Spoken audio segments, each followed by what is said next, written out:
Welcome to a special episode of Profiles. I'm Marc Robertz in for Mandy Wetstein as we break format this month and spend the next 30 minutes with Dr. Chuck Mojock, president of Lake Sumter State College. First, some quick disclaimers. We do, in fact, Red Apples Media that produces this program have a vendor relationship with the college. However, we did not provide any questions in advance to Dr. Mojock, nor did the college direct the idea of doing this interview. So I wanted to get that out of the way. And with that, welcome to Profiles. Thank you, Mark. Great to be here. Appreciate you spending some time with us. So just a few weeks ago, early January, you announced to the trustees that you were going to be retiring after just over 12 years. That's correct. Why now? What prompted that decision? Well, it's actually a decision I made 5 years ago. As you know, the state of Florida has what's called the DROP or Deferred Retirement Program. And so you take that option and then you have 5 years before you have to actually retire. So I will be turning 62 in January of 2016 and have to be done by then. So in layman's terms, it's forced retirement? It's not forced retirement. My wife certainly had something to do with it. She said I'd probably keep working forever if I didn't take the opportunity. And we want to spend some time together and travel and annoy our children and grandchildren every opportunity that we have. And so Let's go back in time. So it was 2002 when you first came to the area. Give us sort of a lay of the land real quickly. Where did you come from and what prompted you coming here? Okay. I had been at Daytona Beach, which was then Daytona Beach Community College, now Daytona State College, for 23 years. And I was a senior VP there, had moved up from faculty over the years and had great opportunities. Some ways thought we'd stay there. My wife lived in the same house, same neighborhood all that time. So the idea of moving was not something we had thought about. But when this position came open, I was intrigued. I came over, visited the community, and was really impressed with this community and with the regard that they held Lake Sumter Community College at that time and how much they supported the college. And I just thought we had, by reputation, I knew a lot about the college and had a great academic reputation, so I thought it was something I could contribute to. The campus and the community were both very different when you got here. If you were to put a side-by-side then and now picture in your mind, what kind of stands out to you as to when you first got here versus where we are now? Yeah, I think the big things are enrollment. We've had tremendous enrollment growth, especially during the time of the recession, increasing very rapidly, and we've kind of plateaued now, but it's over 100%. Doubling of our enrollment from 2002 to 2012 when we had our peak. The use of technology, much more prevalent. We actually didn't have any online classes when I got here, and the need for maintaining currency and technology, both in the classroom as well as with our online students, is a big part of it, and it's a big expense. Our facilities were kind of downtrodden, frankly. We were working on trying to build new campuses, which was a great effort. But this Leesburg campus in particular, having started in 1962, was looking its age. And especially places like our science building was totally antiquated and out of date. So I think from the college standpoint, those were primary things. From a community standpoint, there's been obviously a lot of population growth. The Villages has continued to become a bigger and bigger player in our overall economy. But I think we recognize more that we can't just depend on rooftops and agriculture and some of the traditional things that have been the mainstays of our economy if we're really going to be viable moving forward into the future. One of the big differences before and after is, we'll call it a name change, but it really was much more than that. Mm-hmm. You came in as a community college, we're now a state college. Right. What exactly does that mean beyond just a change of names? Well, I think the expansion of our mission is really significant. As you know, with the bachelor's degrees, we still have to concentrate on workforce, which means we're looking at responding to the needs of our local employers and local citizens for good paying jobs. We're not able to do, a bachelor's in music or art or English. Those are still for the university.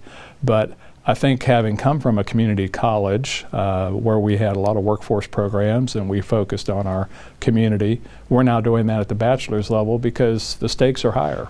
What used to be something, if you had a 2-year degree, was adequate. Now you need a 4-year degree, or you need a master's degree.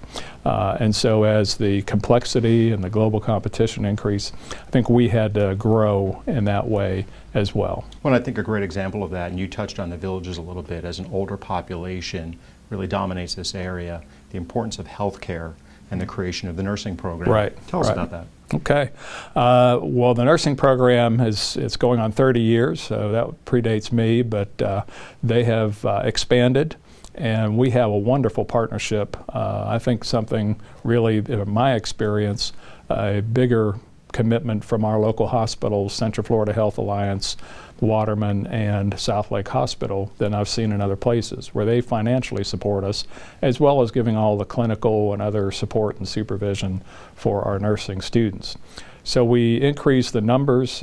We added a program to bridge our LPN to the AS degree nursing, and have expanded that. So where we had about 36 students in the past, we're up to about 94 when you combine, 96 when you combine those two programs. The other big accomplishment was getting our first ever national accreditation for the nursing program. And we're now up for our 5-year renewal, so we're paying a lot of attention to that right now. The college has received some other recognition during the years that you've been here, the Aspen Award, Yes. Best Places to Work. Tell us about those and why those are important. Well, I think it's a reflection, especially the Aspen. What they focus on is not prestige and rankings and how many National Merit Scholars and SAT, average of your entering class. That's all well and good, but that's not our mission. Our mission is to be the access point for higher education to people in our community. And so they look at the job we do with the students who come to us. How many graduate, how many get placed in jobs, what kind of wages they earn, how many are able to fulfill whatever their goals were when they came here. And so it speaks to the quality of our faculty and staff. I mean, they are second to none. And I don't think folks realize how blessed they are. You probably know because of your relationship, but we have had a Professor of the Year finalist in the state of Florida every year for the past 5 years and 9 of the last 11 years. And we've had 2 winners during that time. So that tells you a little bit about where we stand in relation to our peers. And that's why that recognition is so important. It says we're doing the job, we're fulfilling the mission that we have, and we're taking care of students. So very proud of the Aspen. And the Best Places to Work, it just reflects that we care about our people and that we want to be an environment that's a home, it's friends, it's family, and we try to really promote that with our faculty and staff, but also with our students. You had mentioned 2012 marked kind of the peak as far as enrollment, and I've heard you give this explanation before, but there are external conditions that help drive enrollment in local college. Walk us through that a little bit. Okay. I have to get academic for a moment, and fortunately you won't have to see my charts and graphs that normally go with this, but it is something we call a countercyclical experience for community colleges in particular. Our colleges, as the economy gets poorer and jobs are harder to find and people are getting laid off, folks say, I need to go back to school, retool, get a better career, something that will have more stability, and so they flock to us. Then as the economy starts to improve, everybody goes back to work. Most of our students, as you know, go part-time and work as well, and so they get more hours, or they get a full-time job, and they have to cut back on the number of classes they take, and that affects our enrollment. So economy gets better, our enrollment goes down. Economy goes down, our enrollment goes up. And it creates a unique problem with our funding, because the same is true with the state. When the economy is bad, revenues are down, and that's when we need the most support. And that brings me to my next question. That's the role that the foundation plays, the Lake Sumter State College Foundation. I know that creating affordable education has been sort of one of your benchmarks, one of your milestones. The role that the foundation plays, especially during those bad economic times, to be able to provide that financial support. Walk us through the role of the foundation and how did they adjust during those lean times? Okay. Great question. I think we are blessed in this community with the support that we have. And some studies that have been done over the years, very often Lake Sumter, this community, ranks as one of the top colleges for per capita giving. So we're not as big as some others, but in terms of what we generate from the community of our size is in the top of the state. And that says a lot, and I'm very proud that we've been able to do that because of the great staff and the foundation board that we have. So what's happened, when I got here, we had maybe a $4.5 million asset. Now we're about 16.5 to 17 million, which means we have that much more to work with. So we're giving a lot more scholarships to students. We're helping a lot more students. Our recent graduating class we looked at, and the foundation analyzed it and found that 1 out of 2 of our nursing graduates have received some help from the foundation, which is impressive. But then in our general population, 1 out of 3 of those students had received help. And that's just an amazing statistic, and one that I doubt many other colleges would see. So they really stepped up their game in the fundraising and getting bequests and getting major gifts, as well as the folks who write the checks for $10 and $100 and help us each year with our scholarship campaign. The last round of scholarships, pretty impressive numbers. Just about 700 students received just in excess of, what, 200,000? Well, there's 2 elements of the foundation funding. They gave out about $775,000 total. Some of those are direct gifts from third parties that we administer, and then some are from the foundation. But the figure you might be thinking of is the campaign raised about $256,000 in this fall campaign. And that exceeded their goal. It did, and we're most appreciative to folks here who always step up and help our students. Excellent.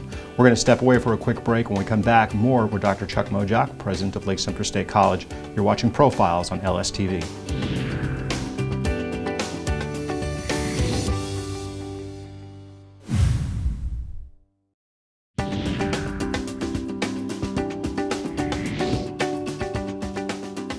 Welcome back to Profiles on LSTV. I'm Marc Robertz. Special episode this month as we're talking with Dr. Chuck Mojock, president of Lake Sumter State College, who announced his retirement later on this year.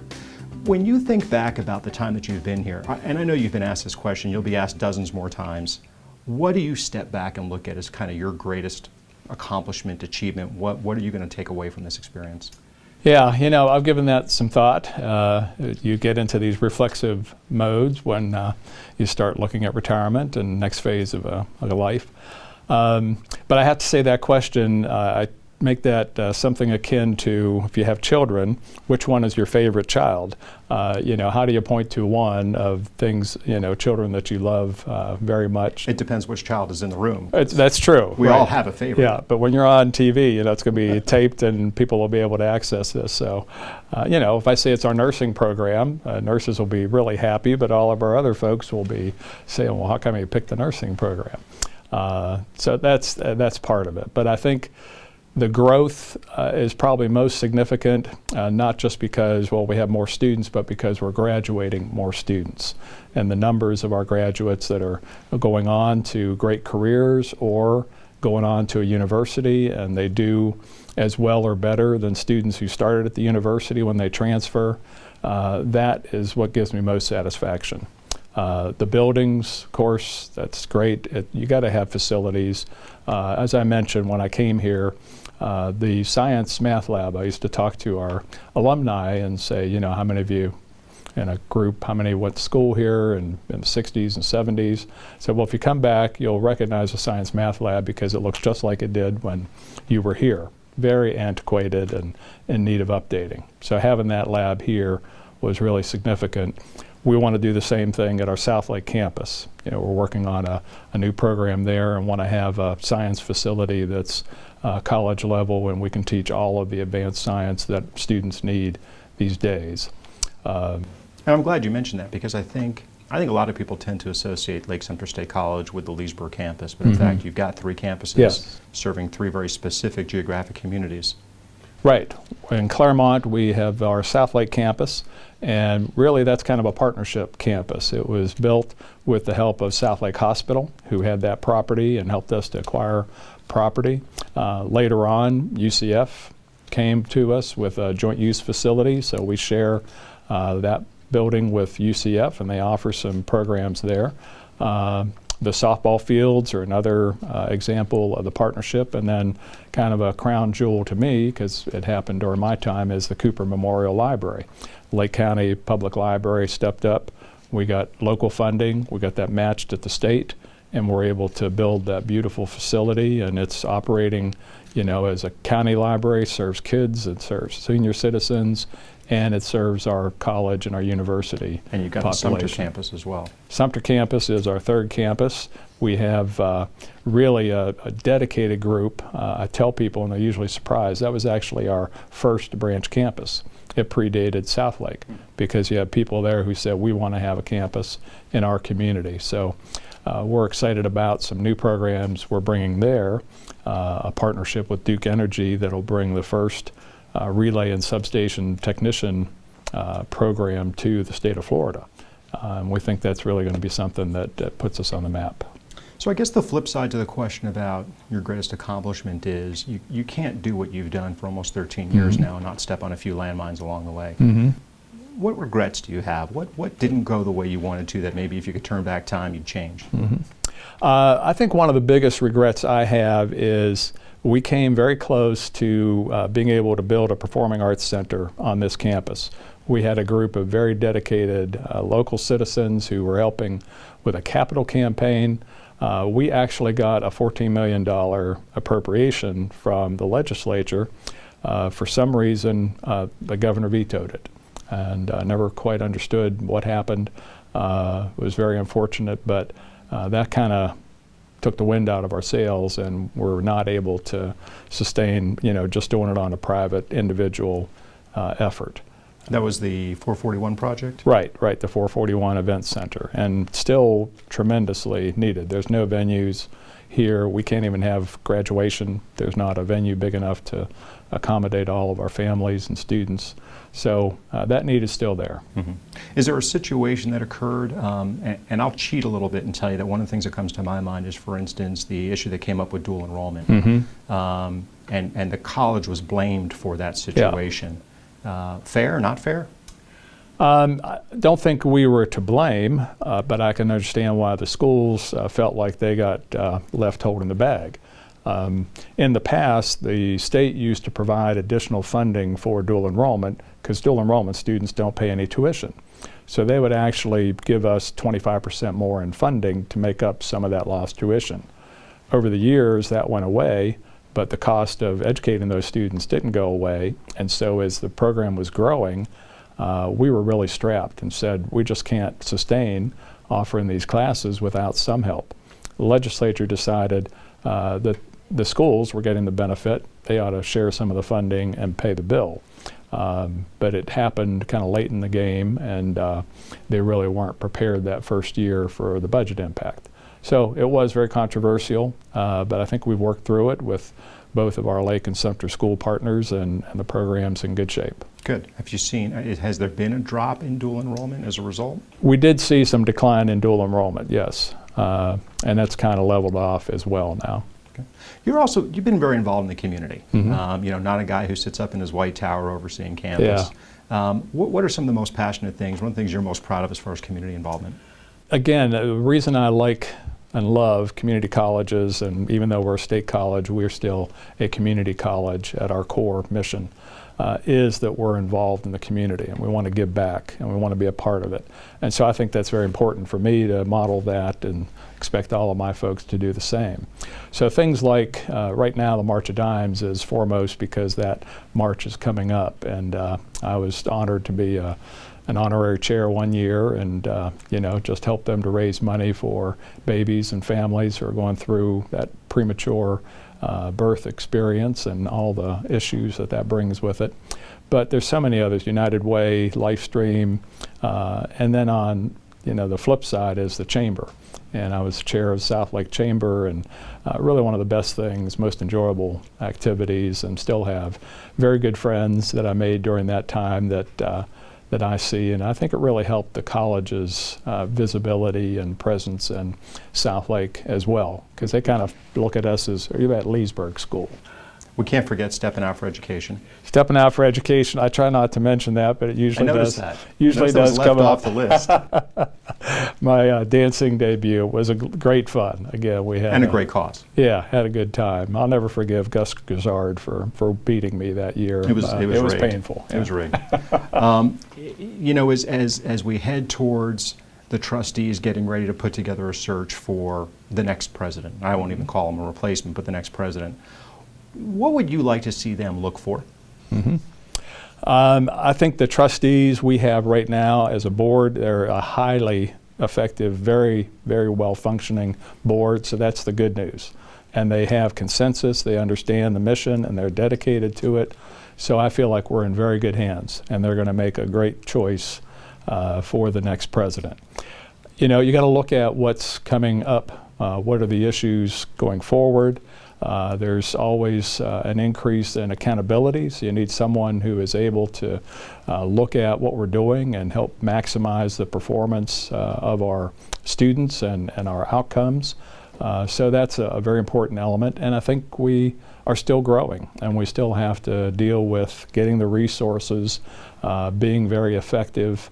I think this area, it's a relationship area.